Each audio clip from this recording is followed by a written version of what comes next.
بسم الله الرحمن الرحيم الحمد لله رب العالمين والصلاة والسلام على سيدنا محمد صلى الله عليه وسلم خاتم النبيين وعلى آله وأصحابه الفائزين أما بعد ഈ വൈകിയ വേളയിൽ കൂടുതൽ സംസാരിക്കുന്നില്ല. പ്രൗഢമായ വിഷയാവതരണങ്ങളും അവലോകനം ചെയ്ത ബഹുമാനപ്പെട്ട സഖാഫി ഉസ്താദിന്റെ ഹ്രസ്വമായ സമയത്തിനുള്ളിലുള്ള വിശദീകരണങ്ങളൊക്കെ നിങ്ങൾ കേട്ടുകഴിഞ്ഞതാണ്.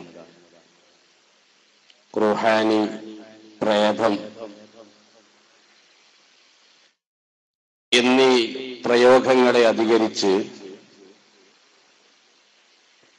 അല്പം സംസാരിക്കാനാണ് നിർദ്ദേശിക്കപ്പെട്ടിട്ടുള്ളതെങ്കിലും സമയത്തിന്റെ പരിമിതിയിൽ നിന്ന് ഒന്ന് രണ്ട് വിഷയങ്ങൾ സൂചിപ്പിച്ച് അവസാനിപ്പിക്കുകയാണ്. ജിസ്മ് എന്ന പ്രയോഗത്തിൽ ജിസ്മാനി എന്ന് ഉപയോഗിക്കുന്നത് പോലെ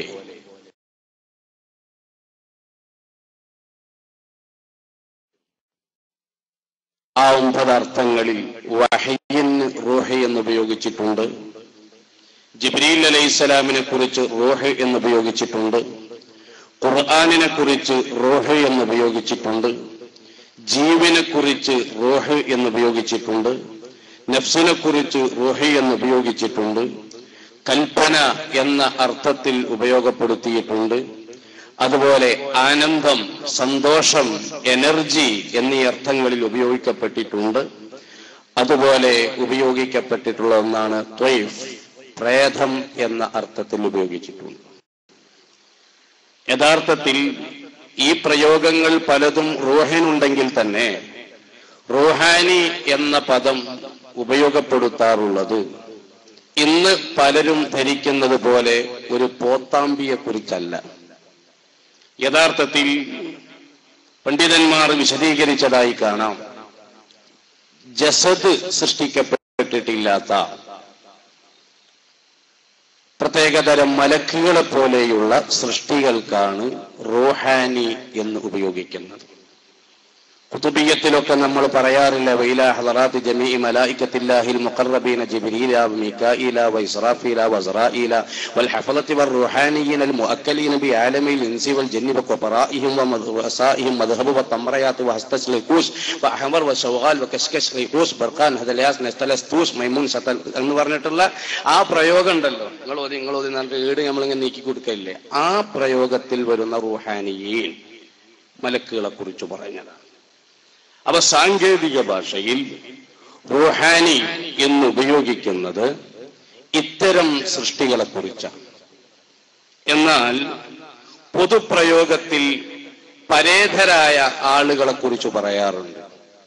എന്നാൽ അല്ലാമ അലുദ് റഹ്മത്തുള്ളാഹി അലൈഹി വിശദീകരിക്കുന്നതനുസരിച്ച് ഒരു ജീവനുള്ള വസ്തുവിൽ 2 റൂഹുണ്ടാകുമെന്നും ജീവനില്ലാത്ത അചേതന വസ്തുവിൽ ഒരു ഖഫിയായ റൂഹ് ഉണ്ടാകുമെന്നും പറയുന്നുണ്ട്. അർ-റൂഹുൽ ഖഫി, അർ-റൂഹുൽ ജലി. ഈ ഖഫിയായ റൂഹാണ് വഇന്ന മിൻഹാ ലമാ യഹ്ബതു മിൻ ഖശിയത്തില്ലാഹ്, കല്ലുകൾ അല്ലാഹുവെ ഭയപ്പെടുന്നു എന്ന് പറയുന്നു. നബി സല്ലല്ലാഹു അലൈഹി വസല്ലമ തങ്ങളെ അന്വേഷിച്ച് മഹാനരായ ജാബിർ ബിൻ അബ്ദുല്ലാ റളിയല്ലാഹു അൻഹു പോയപ്പോൾ മുത്തുനബി മറ്റൊരു ഭാഗത്തേക്ക് പോയതാണ് എന്ന് കല്ല് വിളിച്ചു പറഞ്ഞ സംഭവം ഇമാം തബറാനി റിപ്പോർട്ട് ചെയ്തതായി കാണാം. അപ്പോൾ അതുപോലെ ജീവനില്ലാത്ത വസ്തുക്കളിൽ ഒളിഞ്ഞു നിൽക്കുന്ന ഒരു ഖഫിയായ റൂഹ്, അത്തരം ഒരു ഖഫിയായ റൂഹ് മനുഷ്യ ശരീരത്തിലും ഉണ്ടാവാം. അതിന് റൂഹാനി എന്ന് പ്രയോഗിക്കാം എന്ന് പറയുന്നുണ്ടെങ്കിലും ആ പ്രയോഗവും പ്രമുഖരായ പണ്ഡിതന്മാരുടെ വിശദീകരണം അനുസരിച്ച് അത് പൊതുവായി പ്രയോഗിക്കാൻ സാധ്യമല്ല എന്നാണ് പണ്ഡിതന്മാർ വിശദീകരിച്ചിട്ടുള്ളത്. അത്തരം ചർച്ചകളൊക്കെ പറയുമ്പോൾ അല്ലാമ ഇബ്നു മൻസൂർ അൽ-അഫ്രിഖി ഒരുപാട് ആ വിഷയം വിശദീകരിച്ചിട്ടുണ്ട്, സമയമില്ല. അതുപോലെ അല്ലാമ മുർത്തദ സബീദി റൂഹാനി എന്ന പദം ഒരുപാട് ചർച്ച ചെയ്തിട്ടുണ്ട്. അതിന്റെ വിശദീകരണങ്ങളിലേക്കൊന്നും ഇപ്പോൾ ഞാൻ കടക്കാൻ ആഗ്രഹിക്കുന്നില്ല. പരേതരായ ആളുകൾ, പഴയകാല ആളുകളുടെ റൂഹ് ചില ആളുകളിൽ അവതരിക്കുമെന്നും അവരുടെ സ്വഭാവം ഉണ്ടാകുമെന്നും ഏർവാടി ശൈഖ് കൂടുക, അതുപോലെ ഒരുപാട് ആളുകൾ കൂടുക എന്നൊക്കെ പറഞ്ഞ് ഒരുപാട് ചികിത്സാ രീതികൾ നമ്മുടെ നാട്ടിൽ കാണാം. യഥാർത്ഥത്തിൽ വഫാത്തായ മഹാരഥന്മാരുടെ അർവാഹികൾക്ക്, ആത്മാക്കൾക്ക് തസറുഫിനുള്ള കഴിവുണ്ട്. വഹുലൂലുഹും ഫീ ഔഖാത്തിൻ മുഖ്തലിഫത്തിൻ ബിഅമാകിന മുതഅദ്ദിദത്തിൻ ജായിസുൻ നഖലൻ. മഹാരഥന്മാരുടെ ആത്മാക്കൾ, വിശിഷ്യ അമ്പിയാക്കളുടെ ആത്മാക്കൾ വൈവിധ്യ മേഖലകളിലൂടെ സഞ്ചരിക്കാൻ, വ്യത്യസ്ത സന്ദർഭങ്ങളിൽ നൊടിയുടെ എത്തപ്പെടാൻ അവർക്കൊക്കെ സാധ്യമാകും. ശരിയാണ്. ഇന്നല്ലാഹ തആല യുവക്കിലു ബിഖബരിൽ വലിയ മലക്കൻ ലിയഖ്ദിയൽ ഹവായിജ്. ആളുകളുടെ ആവശ്യ പൂർത്തീകരണത്തിന് അല്ലാഹു ഔലിയാക്കളുടെ മലക്ക് ഖബറിന്റെ അടുക്കൽ മലക്കുകളെ നിയോഗിക്കും. വഖദ് യഖ്റുജുൽ വലിയ്യു ബിനഫ്സിഹി. ചിലപ്പോൾ വലിയ തന്നെ പുറത്തേക്ക് വരാം. ഇൽമിയായ ചർച്ച ചെയ്യാൻ ഔലിയാക്കളുടെ മലക്കിനെ ഖബറിന്റെ അടുക്കൽ ഒരുപാട് വിഷയങ്ങളുണ്ട്. ഖദർ അലൈഹിസ്സലാം അബൂ ഹനീഫ റളിയല്ലാഹു അൻഹു വഫാത്തായതിന്റെ ശേഷം അവിടുത്തെ ഖബറിൽ പോയി ഇൽമ് ഡിസ്കസ് ചെയ്തിരുന്നു എന്ന്, ചർച്ച ചെയ്തിരുന്നു എന്നുണ്ട്. അങ്ങനെ അവരുടെ അർവാഹികൾക്ക് പവറുണ്ട്. എന്നാൽ അർവാഹികൾ വേറെ ഒരു റൂഹുള്ള ശരീരത്തിൽ അവതരിക്കുമോ? പണ്ഡിതന്മാരത് ചർച്ച ചെയ്യുന്നുണ്ട്. ആ വിഷയത്തിൽ മുല്ല അലിയുൽ ഖാരിക്ക് ഒരു റിസാല തന്നെയുണ്ട്. അങ്ങനെ അവതരിക്കുമോ? അർവാഹികൾക്ക് അല്ലാഹു തആല വിശിഷ്യ ജീവൻ മനുഷ്യർക്ക് നൽകിയത് 5 ഘട്ടങ്ങളിലാണ്. ആലമുൽ അർവാഹ്, ആലമുൽ അസ്ബാഹ്, ആലമുൽ ബർസഖ്, ആലമുൽ മഹ്ശർ, ആലമുൽ ജസാ. ഈ 5 ഘട്ടങ്ങളിലും റൂഹിന്റെ സ്ഥാനം വ്യത്യസ്ത രൂപത്തിലാണ്.